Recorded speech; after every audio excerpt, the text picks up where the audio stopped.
Ok, bonsoir à tous et à toutes. On parlait de Korach cette semaine et de l'histoire de la leçon qu'on apprend Korach, de cette histoire de Korach. Et on a quelques jours de Gimel Tammuz, il y a bien sûr un lien avec tout ça. Donc, rentrons un peu dans le vif du sujet. Comme l'histoire nous dit, Korach était un Lévi et il se révolte contre Moshe Rabbeinu. Il révolte contre Moshe Rabbeinu, il arrive à créer tout un mouvement, si on peut dire, contre Moshe Rabbeinu.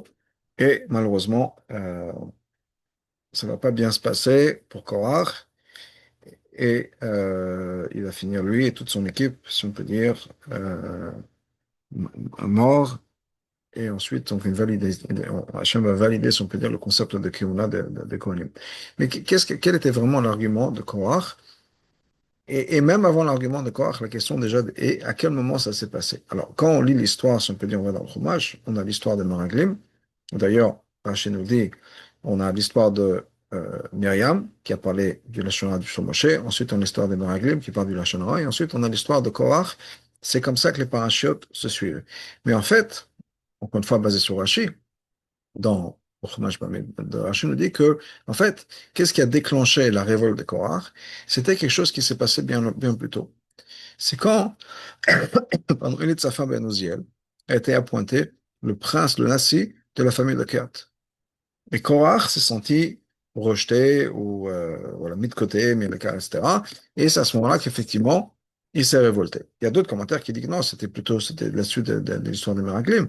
Mais en tout cas, il y a quelque chose qui s'est passé. Leven Hazar, d'ailleurs, nous dit que c'était effectivement après l'histoire de Meraglim. Et avec l'histoire de Meraglim, le peuple a perdu le moral, était détruit. Et ça donnait plus ou moins, ça crée le climat pour permettre une révolte. Le peuple était mûr pour se révolter contre Moshe Rabbeinu, qui d'une certaine manière les a laissés tomber ou les a déçus, dans le sens où il leur avait promis la terre d'Israël. Voilà, on arrive dans quelques semaines, on arrive en terre d'Israël. C'était le projet. Et tout d'un coup, on se retrouve coincé dans le désert pendant encore 39 ans, en tout 40 ans. Et il y a quelque chose donc c'était le bon climat, si on peut dire, pour ça. Maintenant, clairement, et c'est sûr d'après Rachi, si la Torah a mis ça dans ce temps-là, c'est qu'il y avait un enseignement. C'est que la Torah a bien voulu mettre l'histoire de Korach, même si la révolte de Korach, en fait, a été mise en place, ou ça a commencé à mûrir, si on peut dire, chez Korach plus tôt, mais il y a une raison pour laquelle c'est écrit dans la Torah après l'histoire de Meraglim. Parce que l'histoire de Korach et Meraglim, ça va ensemble. C'est une paire, c'est un équilibre qui va se mettre ensemble. Et l'équilibre, ou le débat qui va se passer entre l'histoire de Meraglim et l'histoire de Korach, c'est un peu le débat de qui va se réfléchir à plusieurs niveaux, entre l'action et la kavana. À quel point c'est important de faire une action, à quel point c'est important d'y mettre du cœur, à quel point c'est important de s'impliquer dans le monde, mais en même temps de ne pas se perdre, c'est-à-dire garder une mission, garder un sens du spirituel, alors qu'on est censé aller au travail, etc. Et ça s'explique dans pas mal de choses. Ça peut être au niveau de la politique, ça peut être au niveau de personnel, ça peut être au niveau dans le couple, ça peut être tout un tas de choses où il y a un équilibre à avoir entre où est-ce que je me retrouve, quel est le moi-même, mon identité, et par rapport à ce que je dois faire. Est-ce que je peux m'impliquer dans quelque chose sans me perdre? Est-ce que je me donne à fond sans me perdre? Ou bien il faut que je trouve un équilibre, ou bien je donne pas tant que c'est pas en accord avec moi-même, ou bien je donne même si c'est pas en accord avec moi-même. Oui. Par exemple, un couple, bon, je pense souvent au couple parce que c'est quelque chose dans lequel j'ai investi pas mal de temps, travailler avec les couples. Mais il y a souvent ça. Il y a souvent cette peur qui va créer des tensions dans le sens où, mais j'ai pas envie de me perdre. J'ai pas envie de tout faire pour l'autre. Ou bien, ok, je le fais, mais mon cœur n'y est pas. Voilà, moi je ferai quelque chose d'autre, c'est pas, je peux le faire, mais ce sera vide.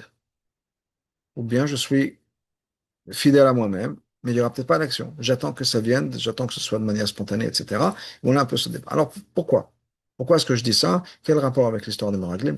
Rapport avec l'histoire de Korach? Et en fait, quel est l'équilibre parfait que la Torah nous propose à la suite de ces deux histoires? Alors, l'histoire de Meraglim, c'est quoi? L'histoire de Meraglim, c'est bien sûr le peuple, donc s'apprête à rentrer dans l'État d'Israël. On envoie ces 12 espions. 10 sur les 12 reviennent avec un rapport qui est négatif. 2, Caleb et Yeshua sont toujours positifs, on va rester fidèles, on va avancer, etc. On en a parlé dans notre cours la semaine dernière, il y avait au départ une bonne intention. Il y a plusieurs interprétations de la bonne intention. L'interprétation classique de la Chassidoute, c'est que il voulait rester dans un monde détaché d'une application matérielle et physique. Un monde qu'on pourrait dire enfantin, un monde qu'on pourrait dire spirituel, un monde qu'on pourrait appeler détaché de la réalité, mais c'était leur souhait. Leur souhait, c'était, on veut rester connecté avec Hachem sans avoir à gérer les problèmes de la vie. Et je pense que d'une certaine manière, on peut tous, en tout cas moi certainement, on peut tous se voir et se projeter dans, dans cette image, dans ce rêve, qui est pourquoi est-ce qu'on a besoin de se battre avec le monde, de se battre avec pour tout, pour gagner sa parnassa, de se battre pour sa vie de couple, de se battre dans le chinour, de se battre avec toutes les écoles ou n'importe quoi. Pourquoi est-ce qu'Hachem n'a pas fait un monde? Tout c'est facile, tout va bien. Pourquoi est-ce qu'il faut qu'à chaque pas, à chaque chose c'est difficile, à chaque chose c'est des épreuves, à chaque chose il faut se battre, il n'y a rien qui est facile dans le monde. Pourquoi? Est-ce qu'on n'a pas de temps en temps envie de se reposer, envie de pouvoir, voilà, pas porter le fardeau du monde et pas être impliqué dans ce qu'on appelle le dira betartonim, ce travail de révéler Hachem dans le monde, et se dire, voilà, on va juste, moi, j'aurais bien voulu, j'ai étudié la Torah, je suis tranquille, sans casse-tête, sans parnassa, machin, et voilà, et que la parnassa vienne. On nous dit tellement, là, on fait la Torah, les mitzvot, etc., Hachem va donner la bracha. Qui nous donne la bracha? Je veux vivre une vie spirituelle sans avoir, sans casse-tête, sans aucun problème. Et c'était le rêve des Meraglim. C'était leur espoir. Parce que dans le désert, qu'est-ce qui passait? Dans le désert, ils étaient la vie de couple collé l'idéal. Dans le sens où il n'y a pas besoin de travailler. Il n'y a pas besoin de gérer toute l'histoire du monde. Il n'y avait pas de guerre, il n'y avait pas de bataille, il n'y avait pas d'ennemis autour d'eux, etc. Ils étaient protégés, à chaque fois, ils étaient protégés. Il y avait la manne qui tombait du ciel, il y avait l'eau qui venait, qui était le puits de Myriam, qui leur donnait de l'eau tous les jours pour tous leurs besoins. Ils avaient tous les besoins nécessaires, étaient faits pour eux. Les vêtements, il y avait même le pressing. On mettait les vêtements dans les nuées qui les entouraient, et les vêtements, ils sortaient nettoyés, pressés, pliés, parfait. Tout ça sans dépenser d'argent, sans rien du tout. La vie parfaite. Et on pouvait étudier la Torah toute la journée, on pouvait faire ce qu'il fallait. Il y a Shabbat, il n'y avait pas de pression Shabbat, le travail, le machin, un truc, la course. Une vie idéale. Spirituelle, une vie juive spirituelle, idéale, connectée avec Hachem, etc. Et c'est ce qu'ils voulaient. Et c'est ce qu'ils ont reçu dans le sens, ils ont pas été punis. C'est quoi la punition? On leur a donné exactement ce qu'ils voulaient, mais pas de manière négative, dans le sens où Hachem aurait pu, je sais pas, les rendre fous pendant 40 ans. Passer d'un endroit à l'autre chaque jour, chaque semaine, un autre endroit où camper. Rien, ils ont passé 18 ans dans un endroit, ils ont passé des années à l'autre endroit. C'est pas qu'ils ont été travailler, voyager tout le temps. Ils ont eu exactement la manne qui a continué, et l'eau du puits de Myriam qui a continué, et les nuées qui ont continué.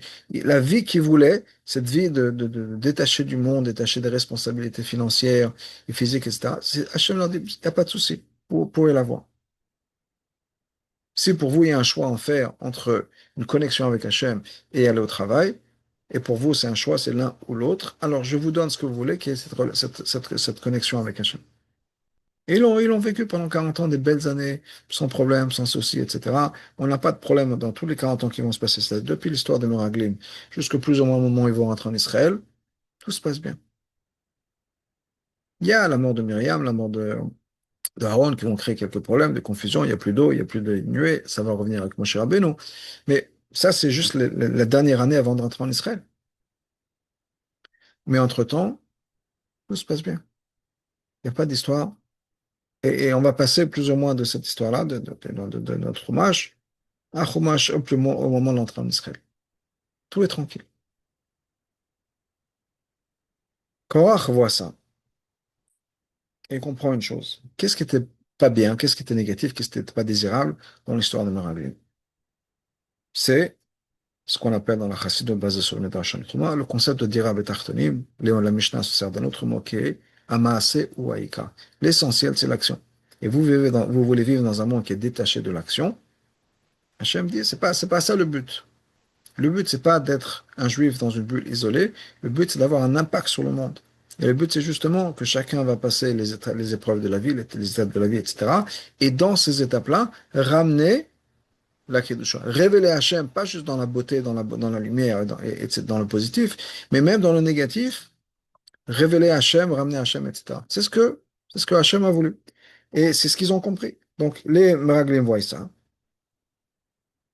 Il y a une leçon apprise. L'idée, c'est de rentrer dans la terre d'Israël, de labourer, de planter, etc., de travailler. Effectivement, on va étudier moins la Torah, on sera préoccupé avec le travail, on sera préoccupé avec les saisons, on sera préoccupé avec tout un tas de choses. Mais au bout du compte, c'est ce que Hachem veut. C'est pour ça qu'il a créé un monde physique avec des corps physiques en envoyant la Neshama ici sur terre pour qu'on puisse faire tout ce genre de travail. Korach voit ça, il était OK. Donc, Amassé ou Ekar, l'essentiel, c'est l'action. Si l'essentiel, c'est l'action, on est tous les mêmes. Quelle différence entre moi et Moshe Rabbeinu? Si on parle d'une vie spirituelle, hein, bien sûr que la vie de Moshe Rabbeinu, la vie spirituelle de Moshe Rabbeinu est beaucoup plus riche que la mienne, c'est incomparable. Il n'y a rien à dire. Et il y a une hiérarchie. Il y a des gens qui sont plus élevés que d'autres, il y a des gens qui sont plus connectés que d'autres, il y a des gens qui sont plus spirituels que d'autres, pour qui le spirituel est plus important. Il n'y a pas de souci, quand je dis, j'accepte. Mais si tout d'un coup on vient me dire que l'essentiel, c'est l'action, Amase Waika, la kavana, la spiritualité, le lien qu'on a, l'élévation qu'on a avec Hachem, c'est pas si important que ça. L'essentiel, c'est l'action. Alors prenons l'action. Je prends une pièce, je la mets dans la tzedaka, dans la boîte de tzedaka. Est-ce qu'il y a une différence entre la manière dont moi je prends ma pièce, et je la mets dans la boîte de tzedaka, et la manière dont Moshe Rabbeinu prend une pièce et la met dans la boîte de tzedaka? C'est exactement la même chose. Alors bien sûr, la kavana, les intentions, deux mondes. Il n'y a rien, il y a pas de souci. Mais au niveau de l'action, c'est exactement la même chose. On prend tous les deux une pièce de 1 euro, on la met dans la boîte de tzedaka, et voilà. C'est la même chose. Quelle différence? On met les téfilines au niveau de l'action. Encore une fois, pas la kavana, pas combien est-ce que ça veut dire, ce que ça représente, c'est ce que je connais de la Kabbalah. Je prends mes téfilines, je les mets sur mon bras, je compte le nombre de tours, etc. Au niveau de l'action, il n'y a aucune différence. Il y a mon bras, le bras de Moshe Rabbeinu, il y a mes téfilines, les téfilines. Il n'y a rien qui change.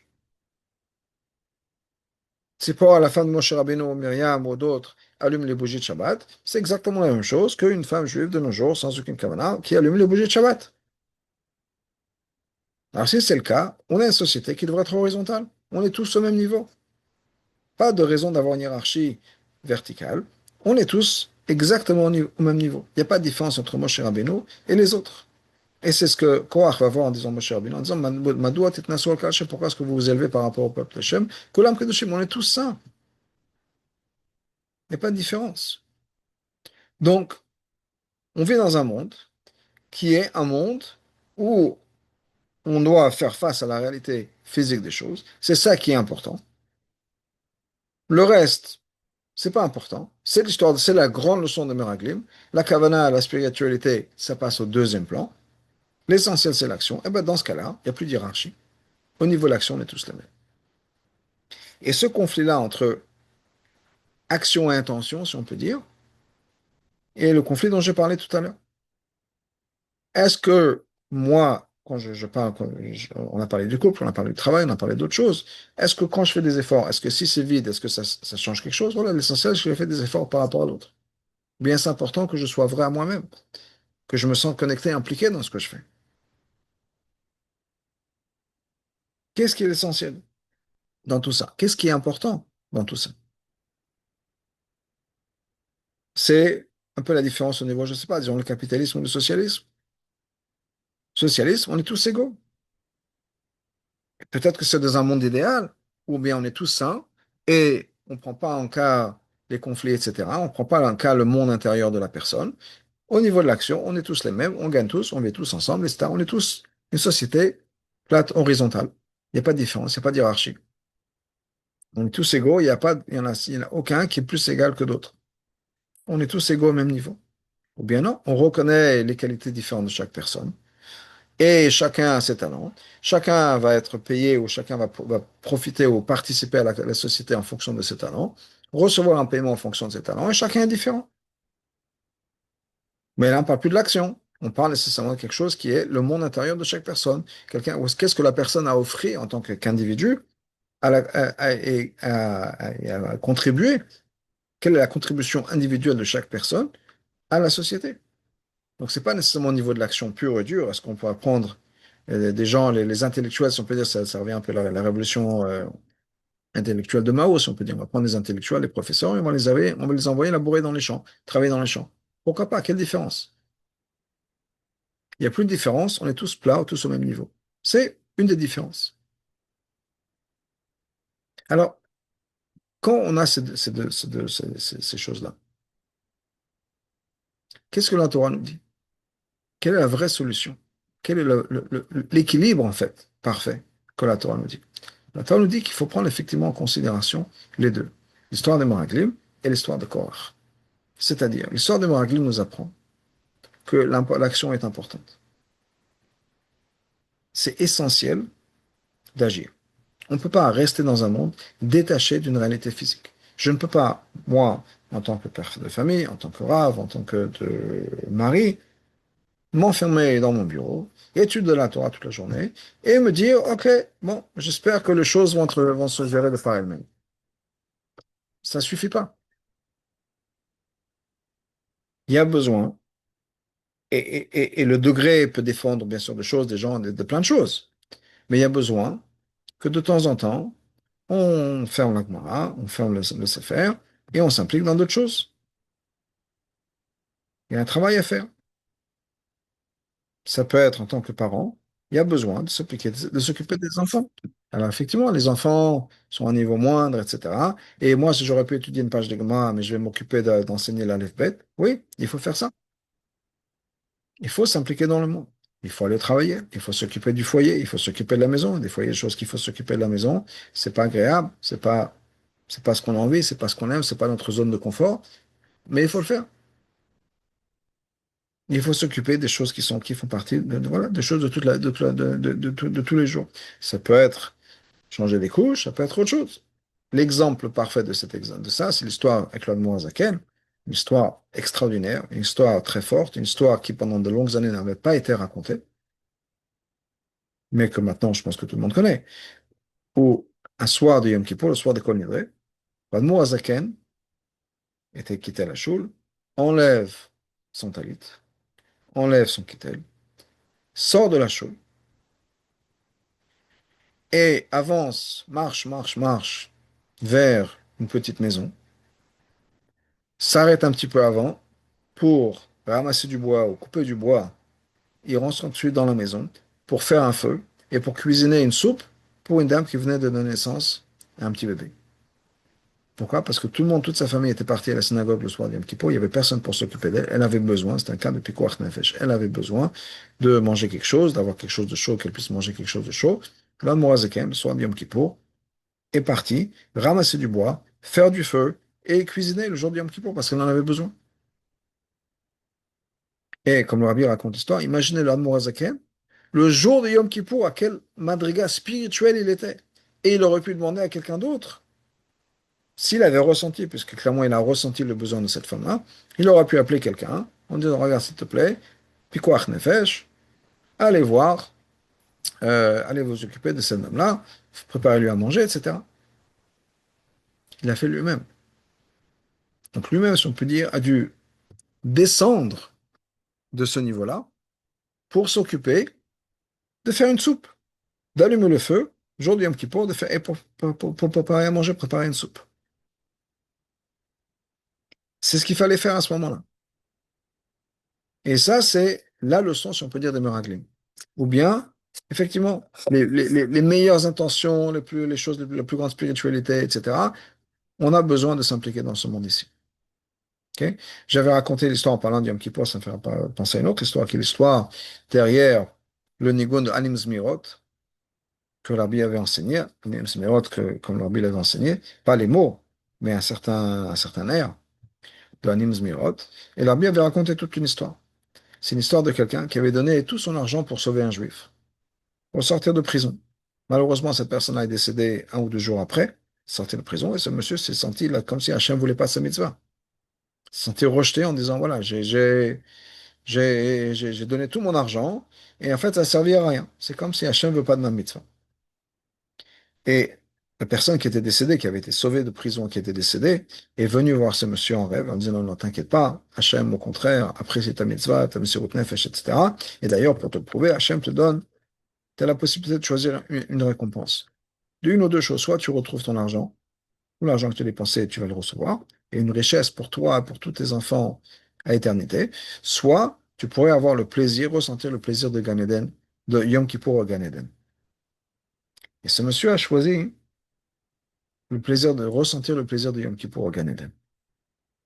Quand la Bible racontait cette histoire, elle dit on voit de cette histoire-là, raconte l'histoire en Yechidut à quelqu'un, elle dit on voit de cette histoire que cette histoire s'est passée avant la Chassidut.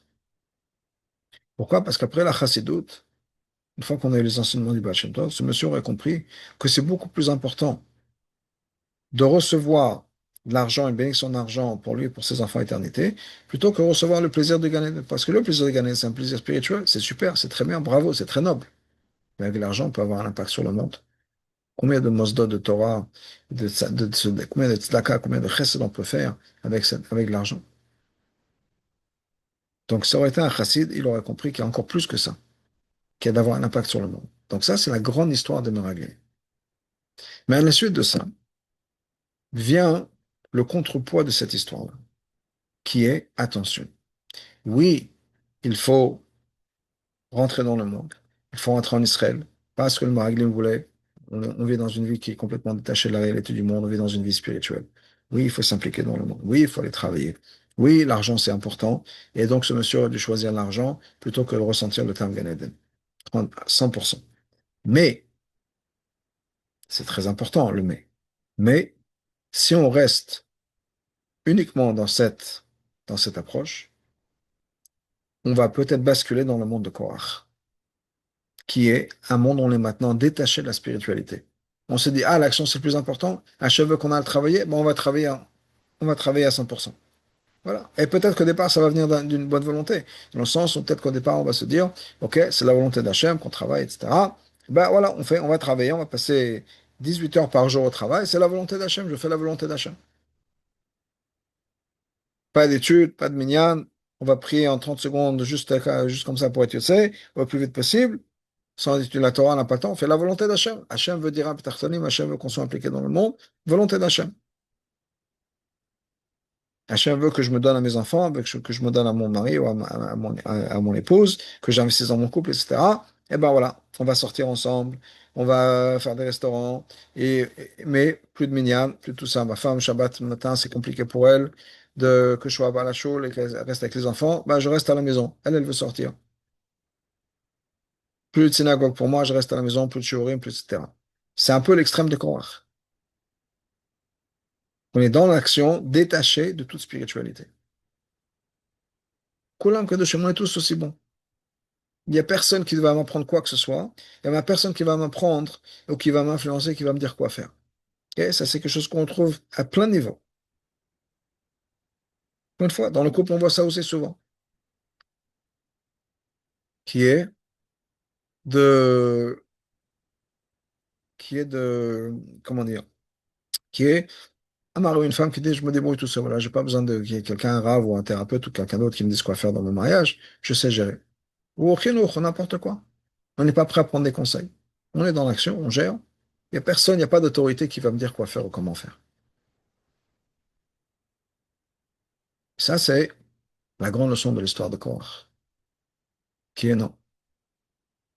On a besoin d'intégrer la spiritualité. On n'est pas juste dans l'action sèche. On n'est pas juste dans le matériel. Il y a besoin de prendre en compte le monde intérieur de la personne. Et la spiritualité. Tout à l'heure, on a parlé de la révolution intellectuelle de Mao. On voyait les professeurs, les intellectuels travailler dans les champs. Eh ben, c'est l'opposé de ça. Ça, ce serait quelque chose auquel Korach aurait peut-être adhéré. Mais ce que la Torah nous dit, c'est absolument, on n'a pas le droit d'être comme Korach. Il y a un issour de machloket. L'autre Korach Vadato, il y en a qui disent que c'est un issour. Allah, l'autre assez de pas être dans la machloket. En tout cas, ce que je veux dire, c'est que on a besoin de prendre le monde intérieur en considération. Donc, c'est pas juste Korach, juste dans l'action, et qu'on oublie tout ce qui se passe à l'intérieur. L'essentiel, c'est l'action sèche. Il n'y a pas d'intention, il n'y a pas de cœur, il n'y a pas de monde intérieur, il n'y a pas d'influence. Non. On doit prendre une leçon des Meraglim, on doit prendre une leçon de Korach. Des Meraglim, on apprend qu'il faut agir. De Korach, on apprend, oui, il faut agir. Mais il faut de la spiritualité qui est derrière. Pas juste agir, il faut qu'il y ait quelqu'un derrière, une autorité, un rave, qui nous donne des conseils et qui prenne en considération le monde intérieur de la personne, qu'on étudie la Torah, qu'on a la Shul, qu'on fasse partie du Minyanim, qu'on fasse partie de tout ce que la vie spirituelle d'un juif, pas juste au niveau de l'action sèche, détachée de tout. On fait que des actions, mais les tefilines sans y penser. On fait Pessah sans y penser, on Pessah Shavuot. Voilà, on fait ce qu'il y a à faire. Il n'y a pas de souci, on gère, on fait ce qu'il y a à faire. Mais ma tête est ailleurs, mon cœur est certainement ailleurs. Pour dans le couple, voilà, bon, le Rav m'a dit, je fais ça, je fais ça. Ok, très bien. Non, on a besoin de passer au-delà de ça. On a besoin d'intégrer aussi un monde spirituel. Et non seulement on a besoin d'avoir intégré un monde spirituel, mais il y a une autre leçon derrière tout ça, qui est Moshe Rabbeinu. Et ça, c'est là une leçon importante qu'on a de Korach, mais c'est une leçon importante qu'on a de Meraglim aussi. Mais commençons par Korach. La révolte de Korach, c'était une révolte contre Moshe Rabbeinu. Même si Korach avait quelque chose de positif. Même si Korach, d'un côté, disait non seulement il avait quelque chose de positif, mais il dit aussi, moi je voudrais être un Kohen Gadol. C'est-à-dire quoi? Pas parce que je veux nécessairement une spiritualité comme Aaron. Korach s'est battu contre ça. Il dit, mais je veux l'action la plus parfaite possible. C'est quoi? Le juif qui veut faire l'action la plus spéciale qu'il puisse avoir au monde, c'est le Kohen Gadol qui rentre dans le Kodesh HaKodashim le jour du Yom Kippur. Ben moi, je veux ça aussi. Je veux avoir accès aux mitzvot les plus spéciales qui puissent être possibles. Je veux avoir accès, je veux pouvoir faire une mitzvah de la meilleure manière possible. Dans l'action, mais je fais une belle action. Et ça, c'était pas pour lui. Et qu'il ne faut pas confondre non plus le fait qu'on est tous saints, et c'est vrai, Kulam Kedoshim, on est tous saints. Et comme Korach le dit, Hachem a parlé à tout le monde, ou Betocham Hachem, Hachem est parmi eux. Oui. Et Korach a confondu le fait qu'on est tous saints avec le fait qu'on est tous la même mission. Et qu'il n'y a personne pour nous dire quoi que ce soit derrière. Ce qu'il faut comprendre, c'est que le peuple juif, c'est comme un grand corps. Et dans un corps, il y a des parties différentes. Chaque partie a son rôle. Chaque partie apporte, amène quelque chose à la totalité de ces parties-là. On a besoin de deux pieds, deux mains, un cœur, un nez, deux oreilles, etc., etc. Un système digestif, un système respiratoire, un système cardiaque. Et tout ça ensemble crée une personne, des émotions, de la réflexion. On a besoin d'avoir tout ça. Et on fait tous partie de ce corps humain. On a tous le même ADN, toutes les parties du corps, mais chacun a une mission différente. Et il y a un être, un juif, qui a la mission d'être le cerveau du peuple juif. Et le rôle du cerveau du peuple juif, c'est quoi? C'est de coordonner tout ça. C'est de faire en sorte que tout mon être fonctionne comme un être. C'est pas juste des milliards de cellules qui se promènent et qui s'avèrent qu'ils sont tous dans le même sachet, pas plastique, mais sachet de peau, si on peut dire. Et même la peau, c'est un organe. Mais à l'intérieur de tout ça, j'ai des milliards de cellules qui chacun fait son truc. Non. Il y a une certaine harmonie, une certaine coordination entre tout. Ce qui fait que quand ma tête dit je veux partir marcher, mes pieds marchent. Et mes pieds savent où aller. Mes pieds ont un certain sens de quand il y a une marche, quand il n'y a pas de marche, que est-ce que je peux aller vite. Il y a certaines choses et je sais si je vois un obstacle, mes yeux voient un obstacle, mes pieds savent qu'il faut détourner.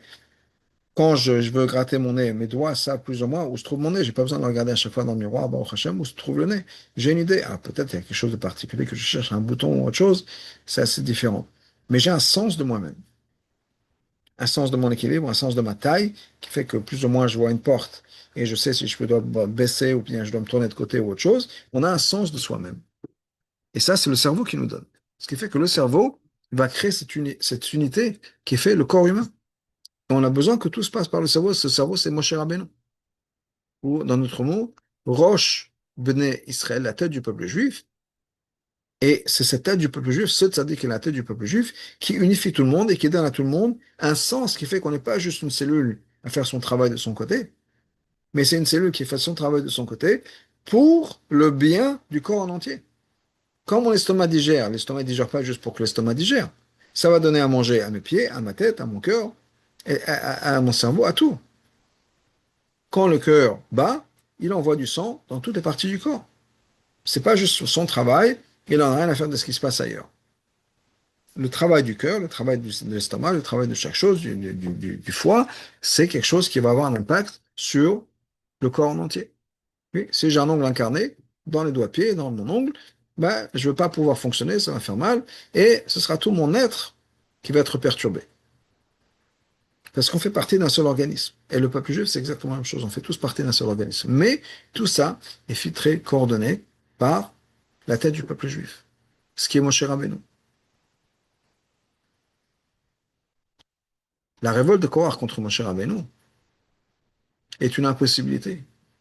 Dans le sens où c'est un peu, je préserve un cancer, dans le sens où une maladie auto-immune, où on a le corps qui se bat contre le corps lui-même. C'est ce que Korach voulait. Se battre contre Moshe Rabbeinu, alors que c'est Moshe Rabbeinu, si on peut dire qu'il valide. C'est pour ça que c'est une révolte contre Moshe Rabbeinu. Parce que de dire, je n'ai pas besoin d'influence, c'est pas une tête qui va me dire quoi faire et qui va me diriger, c'est une erreur. Chaque partie du corps qui représente le peuple juif a ce lien et cet attachement et la fait qu'on a une appartenance à la globalité du peuple juif, qui va passer par le cerveau. Donc l'autre grande leçon de Korach, on avait dit que la leçon de Meraglim, c'est quoi? La leçon de Meraglim, c'est qu'il faut agir aussi. Pas juste détacher, il faut s'impliquer, s'engager. La leçon de Korach, c'est qu'il ne faut pas juste s'engager et détacher le monde spirituel, le monde interne. Je m'engage. Je m'engage, je passe du temps avec les enfants, je passe du temps au travail. Oui, mais j'ai aussi besoin de faire attention à ma spiritualité. J'ai aussi besoin de me remplir spirituellement, d'étudier, d'aller à la synagogue, de prendre des shurim. Enfin, bon, quelle que soit la manière dont ça va se passer, et c'est différent pour chacun, j'ai besoin de me connecter à ce monde-là aussi. Et ça, c'est important. Et au-delà de ça, j'ai besoin de recevoir une influence d'au-delà de moi. J'ai besoin de me laisser influencer. Ce que Korach ne voulait pas. Korach refusait l'influence de Moshe Rabbeinu.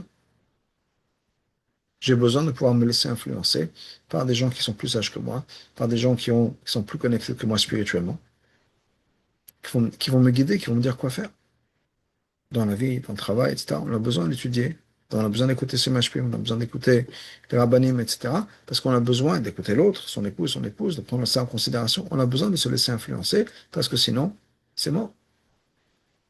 Mais en particulier, on a besoin d'être connecté avec Moshe Rabbeinu. Et ça, c'est un thème qu'on retrouve dans les deux histoires. L'histoire des Meraglim, l'histoire de Korach. L'histoire des Meraglim, comme on l'avait expliqué la semaine dernière, c'est quoi leur problème? C'est qu'ils ont dévié de la mission que Moshe leur avait donnée. Moshe leur avait donné une mission. Et pour Moshe, c'était important de rester fidèle à la mission et de rester honnête dans cette mission. Dans le sens où Moshe ne voulait pas de subterfuge, Moshe ne voulait pas d'espionnage dans le sens où on va cacher une vérité, on va prétendre d'être quelqu'un qu'on n'est pas, mais on va dire voilà, on vient juste pour faire du tourisme, alors qu'en fait, il y a quelque chose derrière, qui est l'espionnage. Moshe ne voulait pas de ça. Et à partir du moment où on a dévié de la mission de Moshe, on s'est coupé de son cerveau. On s'est coupé de la tête. C'est comme je préserve une partie du corps qui est détachée du reste du corps. Et qui est détachée ou bien qui est détachée du cerveau. Elle peut être encore attachée au corps, si on peut dire physiquement, parce que là, ça me paralyse. On est paralysé, en tout cas d'une certaine partie, puisqu'il n'y a plus le lien entre le cerveau et cette partie du corps. Elle ne fonctionne plus. Chemichement. Bien, complètement coupé. Donc, on a besoin de rester influencé, de rester connecté à la mission que Moshe nous a donnée. Et l'histoire de Korach, c'est la même chose dans le sens inverse. On a besoin de reconnaître qu'il y a des gens qui sont spirituellement plus connectés que nous, qu'on a besoin de reconnaître, qu'on a besoin de s'investir dans le spirituel, qu'on a besoin de s'investir dans le monde interne. C'est pas juste l'action sèche et vide. On a besoin d'avoir une mission. On a besoin d'avoir ce sens de mission. On a besoin d'être connecté avec Hachem. On a besoin de connecter avec Moshe Rabbeinu. D'ailleurs, Hachem et Moshe vont ensemble. C'est une des choses qu'on voit dans le Chumash. C'est dans la paracha de cette semaine, où on nous dit que euh, on dit que le peuple a parlé contre Hachem et contre Moshe. Et le Midrash nous dit que toute personne qui parle, ils ont parlé contre Moshe, contre Hachem. Et le Midrash nous dit que toute personne qui parle contre Moshe parle contre Hachem. Et c'est pas Moshe d'ailleurs. Toute personne qui va parler contre le ONMA, contre le berger fidèle du peuple juif, pas juste Moshe Rabbeinu. On va parler contre les tzadikim, on va parler contre les Moshe de la génération. C'est comme si on parlait contre Hachem. Donc on a besoin de reconnaître cette idée-là, que, comment dire, c'est qu'on a besoin d'avoir ce lien avec Moshe Rabbeinu, parce que Moshe Rabbeinu, le cerveau de la génération, parce que dans chaque génération, il y a un Rosh Mesral, il y a ce cerveau-là qui va relier tout le monde. On a besoin d'être connecté avec cette personne. Sinon, on est comme une partie du corps détachée du cerveau, chas v'shalom, paralysé au mieux, complètement coupé du corps au pied. Une partie du corps morte. Et ça, c'est pas quelque chose que personne ne veut. On a besoin, donc, pour rester en vie, on a besoin pour rester actif, on a besoin de connecter à notre cerveau. Et le cerveau, c'est le rabbi de la génération, le tzaddik de la génération, Moshe Rabbeinu de la génération. Ça ne veut pas nécessairement dire une personne qu'on respecte au niveau de la halakha, ou je veux dire un des mots qu'on se sert maintenant à tout vent, le gadol de la génération. On parle du manik de la génération, on parle du roi, on parle du berger de la génération, la personne qui a la responsabilité de la génération. C'est-à-dire quelqu'un qui, comme Moshe Rabbeinu l'a fait, comment est-ce que Moshe Rabbeinu a reçu ce travail? Il a été appointé par Hachem, si on peut dire. On a le Midrash qui nous raconte, le Midrash nous dit plus ou moins la même histoire avec David Amelech. C'est qu'il y a eu cette brebis égarée, que Moshe Rabbeinu faisait attention aux brebis, les petites brebis, les jeunes brebis, les brebis un peu plus âgées, etc. Moshe Rabbeinu vraiment s'impliquait avec chaque brebis. Quand Hachem a vu ça, il a dit c'est la personne que je veux pour s'occuper du peuple juif. Pas quelqu'un qui va juste investir dans les grands, les tzadikim, les gdolim, etc., ou les gens les plus intelligents, les plus érudits. Même pas les gens moyens, les gens, la petite brebis égarée. Mais pour Moshe Rabbeinu, ça va être aussi important. Donc, il faut avoir quelqu'un qui ne s'occupe pas juste des tzadikim, pas des gens religieux, pas des gens des Ashkénazes, ou des séfarades, ou des riches, ou des pauvres, mais quelqu'un pour qui s'occupe de tout. Il s'occupe de toute la globalité du peuple juif. Et ça, c'est quelque chose qui est important dans le sens où, vraiment, cette personne-là, ce mané de la génération, doit penser à chacun. Chaque juif, sa responsabilité, c'est que chaque juif. Un Korach, un Datan d'Aviram, et Aaron Cohen. Maintenant, à l'époque de Moshe Rabbeinu, il y avait le Sanhedrin. Dans le sens où Moshe Rabbeinu, c'était pas la seule personne qui était éduquée. Alors, bien sûr, c'était la personne qui avait le plus de Torah. Mais dans la génération d'après, c'était tous les élèves de Moshe. Moshe Rabbeinu a entendu la Torah d'Hachem. C'est incomparable au reste du monde. Mais après, il y a eu Yeshua, etc., les Shoftim et autres. Donc, il y a toujours eu des gens qui ont été d'un côté, donc c'est des gens qui ont étudié la Torah pas directement parce qu'ils l'ont écouté d'Hachem, qui sont Tamilei Chachamim. Et en même temps, on a des gens qui réunissent tout le monde ensemble, qui sont le manik, le leader du peuple juif, le berger du peuple juif. Et ça, ce berger du peuple juif, c'est quelque chose qui est très important.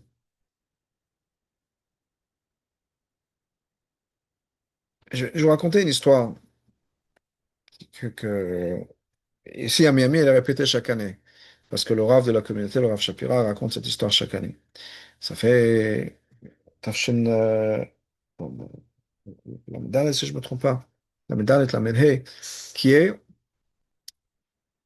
une sikha qu'il a préparée. Alors, comment est-ce que les sikhot étaient préparés pour l'écouter sikhot? L'écouter sikhot, c'est des sikhot que le rabbi avait dit dans le passé et qui ont été ensuite retravaillés d'un format oral, format discours, en format texte, avec des sources, comment dire, des références, etc., qui étaient travaillés pour que ce soit un texte, pas juste un discours oral. Il y avait un groupe de personnes qui travaillaient, qui écrivaient les sikhot. Donc, ils prenaient un discours, une sikha du rabbi que le rabbi avait dit dans une année d'avant. Des fois, c'était deux, trois sikhot où ils prenaient, où le même concept était abordé. Et ils écrivaient une sikha, comme ça, un texte talmudique, rabbinique, si on peut dire, bien fait avec des notes, etc. Le Rav Yehuda Leib Shapira faisait partie de ces gens qui préparaient les sikhot. Les sikhot sur lesquels elle travaillait sont les sikhot, entre autres, dans les halakim de Yud, Yud Aleph, Yud Bet, Yud Gimel, Yud Dalet, de l'écouter sikhot. 11, 12, 13, 14, 10, 11, 12, 13, 14, écoutez Sichot, de Bereshit Advarim en hébreu, c'est les premiers volumes qui étaient sortis en hébreu. C'était entre autres les Sichot sur lesquels il avait travaillé.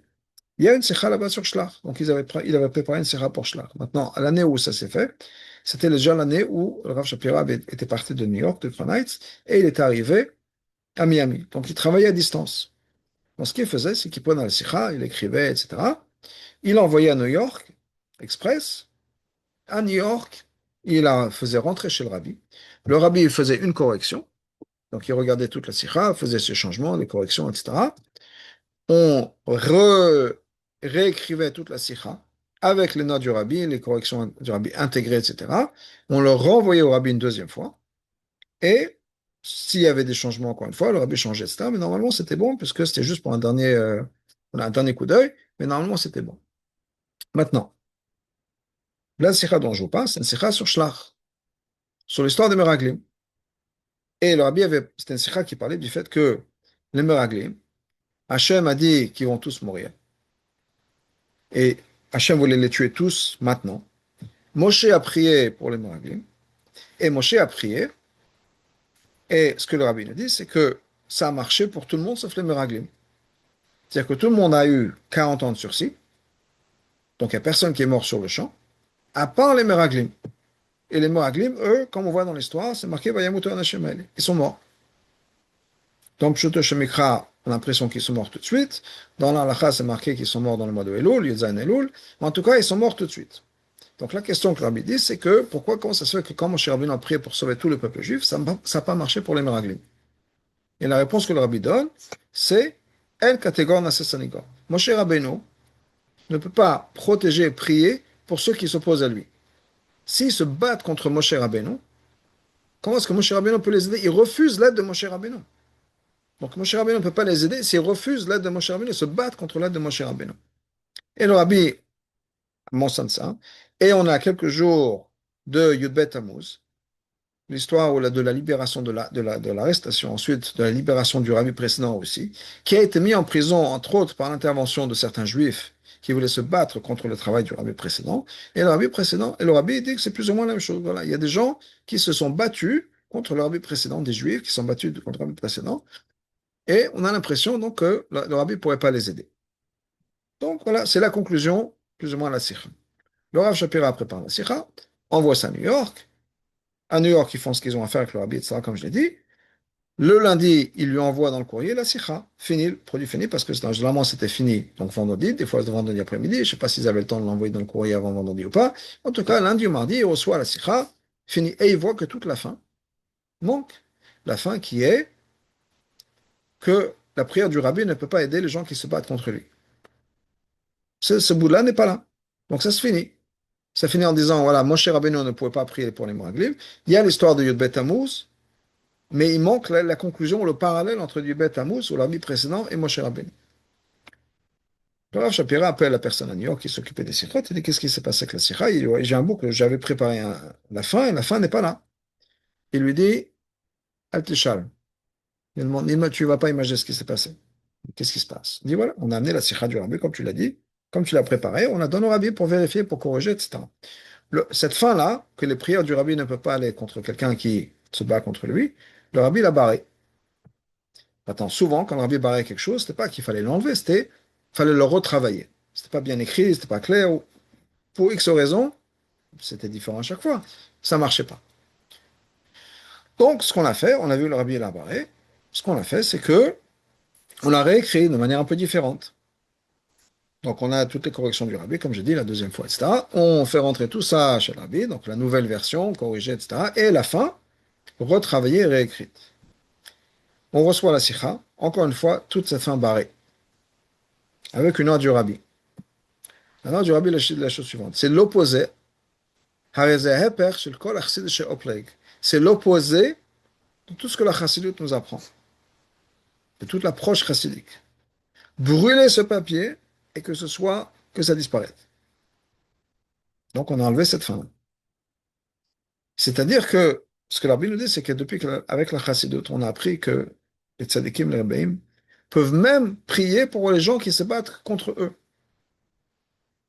C'est-à-dire que même si d'une certaine manière Moshe Rabbeinu n'avait pas eu ce pouvoir, c'était avant Matan Torah, c'était au début, quelle que soit la raison, mais de nos jours, même des gens qui se battent, qui ne refusent de faire ce que Moshe Rabbeinu leur demande, eh ben, Moshe peut quand même prier pour eux, pour les aider, et pour les élever, etc. Donc, comme je disais, c'est le cerveau, si on peut dire, de tout le peuple juif. Et si malheureusement, il y a une maladie auto-immune, ben, c'est quand même le cerveau, etc., le cœur, le corps qui va faire en sorte que ces cellules puissent vivre. Alors bien sûr, c'est dangereux, c'est un poison, etc. Je ne parle pas au niveau de la maladie. Très de champ de parler d'autres juifs comme ça. Mais tout ça n'existe que par l'intermédiaire donc de Moshe Rabbeinu. Quelle que soit la personne, même si on va se battre contre Moshe Rabbeinu, ben Moshe Rabbeinu est là, nous donne l'énergie, et est là pour nous. Donc, je conclue avec cette idée qui est juste, on est juste avant Gimel Tammuz. Gimel Tammuz, c'est mercredi soir, jeudi, où on a besoin vraiment de se ressentir connecté avec Moshe Rabbeinu, parce que sans ça, on est perdu. De la même manière que Korach, qui refusait l'autorité de Moshe Rabbeinu, était perdu. Et lui, ce qui est intéressant, c'est que qu'est-ce que les Meraglim ont dit? Les Meraglim ont dit, Eretz ochelet yoshvea. C'est une terre qui avale ses habitants. C'est exactement ce qui s'est passé avec Korach. Il est tombé exactement dans le piège de Meraglim. Il a été avalé par la terre. Pourquoi? Parce que les deux ont refusé l'influence de Moshe Rabbeinu. Donc on ne soit pas comme eux, on puisse reconnaître et faire ce que Moshe Rabbeinu nous demande, le tzaddik de notre génération, qu'il soit bien sûr d'étudier Chita et Rambam, qu'il soit bien sûr de parler de Mashiach, mais de faire des bonnes actions. C'est pas juste on n'a pas toujours toutes les circonstances autour de nous, etc. Mais là, on se trouve d'en profiter pour faire partager un mot de Torah, profiter pour faire une bonne action, une mitzvah, que ce soit mettre une pièce à la tzedaka, encourager quelqu'un à faire une mitzvah, quelle que soit la situation, qu'on puisse faire vraiment ce travail d'incorporer de la spiritualité dans la vie de tous les jours, que Bezrat Hashem, on puisse transformer, voir le résultat. Transformer, ça a déjà été fait. On a juste besoin de voir, révéler le résultat de toutes ces années, ces millénaires de Torah et de mitzvot qui ont été faits avec la venue du Mashiach, de Rabbi Amen.